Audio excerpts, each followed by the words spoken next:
பொள்ளாச்சி சம்பவம் முழுவதுமே அதிமுக தான் நடக்கிறாங்கன்னு தெளிவா சொல்லிட்டாங்க. இவங்களை காப்பாற்றுறதுக்காகத்தான் இப்படி ஒரு சம்பவமே நடக்காத மாதிரி அந்த அதிமுக அரசு ஒரு பெரிய நாடகமே ஆடிச்சு. இதனாலதான் நான் போய் சொன்னேன், பொல்லாத ஆட்சிக்கு சாட்சியே பொள்ளாச்சி தான் அப்படின்னு சொன்னேன். இப்படி பெண்களுக்கு எதிரான ஆட்சி நடத்திய சாருங்கள்லாம் இப்ப பேட்ஜ் அணிஞ்சிக்கிட்டு வந்து உட்கார்றாங்க. இப்ப பேட்ஜ் அணிஞ்சிக்கிட்டு உட்கார்ந்து மட்டும் போயிட்டாங்க பாதியில. இது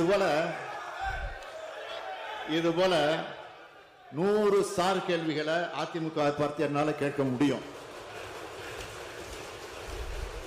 ஒரு முன்னாள் முதலமைச்சர், இந்நாள் எதிர்க்கட்சி தலைவர் தன் பொறுப்பையும் தகுதியும் மறந்து பேட்ஜ் அணிந்து வந்து அரசியல் எந்த அளவுக்கு தாழ்ந்து போகவும் தயாராக இருக்கிறார் என்பதற்கு இது ஒரு எடுத்துக்காட்டு. பொள்ளாச்சி பாலியல் வன்கொடுமை சம்பவத்தில் முதல் தகவல் அறிக்கை தாக்கல் செய்ய அதிமுக ஆட்சியில் 12 நாட்கள் ஆச்சு. ஆனா சென்னை மாணவி வழக்கில் புகார் கொடுத்த உடனே முதல் தகவல் அறிக்கை போடப்பட்டது. இது தொடர்ந்து சில மணி நேரத்தில் குற்றவாளியை கைது செய்திருக்கிறாங்க. ஏன்னா இதையெல்லாம் அரசியல் லாபத்திற்காக, அந்த நோக்கத்திற்காக மறைக்கிறாங்க. இதே போல இந்த வழக்கு பத்தி பாஜகவினர் புதுவெளியில பேசியிருக்கிறாங்க, தொடர்ந்து பேசிட்டு இருக்கிறாங்க. பாஜக கதையெல்லாம் சொல்லி இந்த அவையுடைய மாண்பை குறைக்க நான் விரும்பல. அரசு மேல குற்றச்சாட்டுகளை வைக்கும்போது பொறுப்புகளை உணர்ந்து பேசணும். உச்ச நீதிமன்றம் அமைச்சிருக்கக்கூடிய சிறப்பு புலனாய்வு குழு விசாரணை முழு வீச்சில் நடத்தப்பட்டு இருக்கு. வேற யாராலும் சம்பந்தப்பட்டிருக்காங்கன்னா தெரிய வந்தா அது யாரா இருந்தாலும் சரி, எந்த பின்னணியை சேர்ந்தவராக இருந்தாலும் சரி, கடும் நடவடிக்கையை நிச்சயமாக உறுதியாக நாங்கள் எடுப்போம்.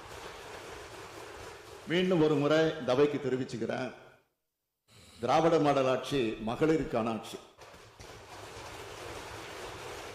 கட்டணமில்லா விடியல் பேருந்து பயணத்தை தொடங்கி கோடிக்கணக்கான மகளிருக்கு உரிமை தொகையை உறுதி செஞ்சு கல்லூரிக்கு வரும் அரசு பள்ளி மாணவரை புதுமை பெண்களாக வளர்த்தெடுக்கிற ஒரு ஆட்சி. எனவே மகளிருக்காகவே நாள்தோறும் திட்டங்களை தீட்டி அவங்களுடைய பேராதரவோடு செயல்பட்டு வர இந்த அரசு, எனவே இந்த அரசு மேல அடிப்படை இல்லாத குற்றச்சாட்டுக்களை சுமத்தி அதன் மூலமாக களங்கப்படுத்தலாம்னு சிலர் நினைக்கிறாங்க. அது ஒருபோதும் எடுபடாது. இறுதியா நான் உங்ககிட்ட பணிவோடு கேட்கிறது, திமுக அரசுக்கு